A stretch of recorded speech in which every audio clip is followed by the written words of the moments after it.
Take a look at the profile of a standard European luxury watch. You expect heavy gears, thick steel, and complex architecture. Now compare that to this. This razor-thin profile belongs to the Titan Edge.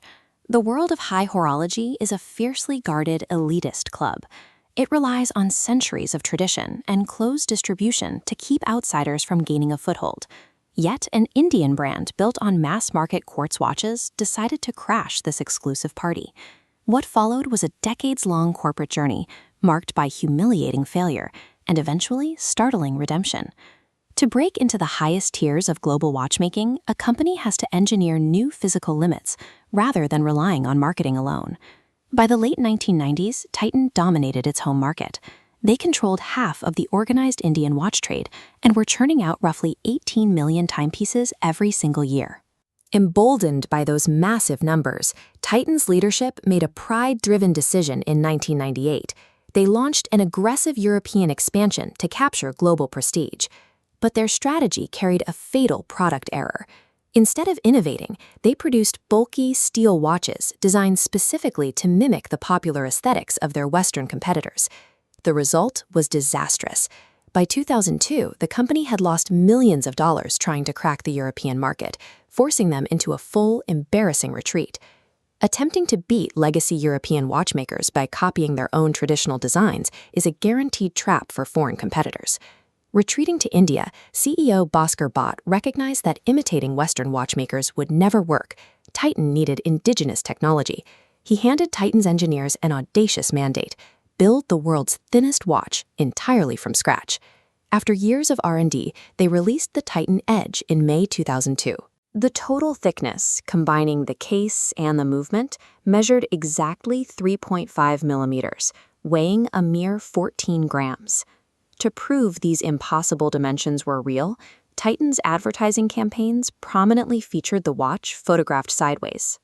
The global industry took immediate notice.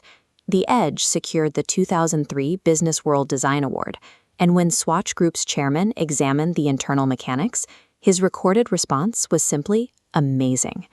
Engineering at this scale redefined the company. Titan evolved from a domestic mass producer into a highly respected technological innovator. The prestige generated by the Edge energized Titan's entire retail network, driving an expansion to over 7,500 outlets across India. Despite the global prestige of their watchmaking, the company's internal ledger tells a different story. Watches aren't what actually pay the bills.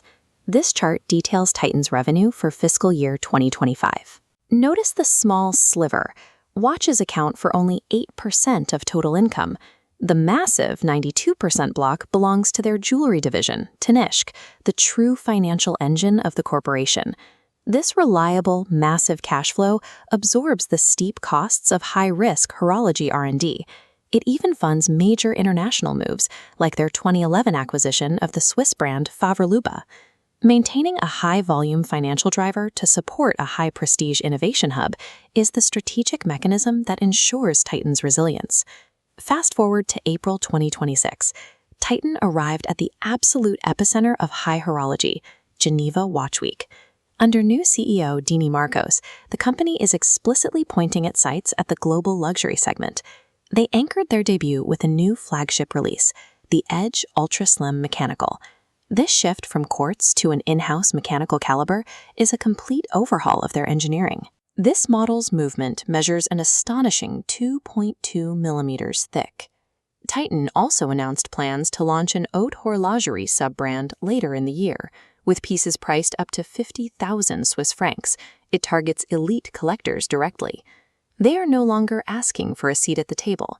Their mastery of microengineering has earned them an undeniable invitation.